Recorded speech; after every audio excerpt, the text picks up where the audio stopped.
Čau, Neo mājas jums atrāda kārtējo vasaras brīvdienu māju ar ārējo izmēru 8x6 metri ar nosaukumu Elfa, bet Elfa izgatavot Indo pēc klienta pasūtījuma, proti, ja standartā Elfām ir priekšā maza terasīte, šoreiz šī mazā terasīte noņemt nost un priekšā mums ir liela 12 kvadrātmetra terase, 2x6 metri. Iesim apstīties, kā mums māja izskatās. Mums ir viena liela viesistaba, un ja parasti Elfām šeit mums atradās ieejas durvis, tad šī gadījumā mazā terasīte noņemta nost un telpa apvienota ar viesistabu.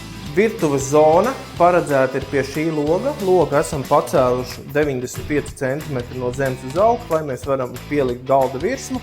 Vieta izlietnei, vieta skapītim, leduskapim, kā arī esam ievilkuši kanalizācijas trubu izlietnei un ūdensvadu. Divas guļamistabas. Guļamistabas ir identiskas parastai Elfai. Iekšā ir 6,75 kvadrātmetri, koras augstums ir 3,2 metri.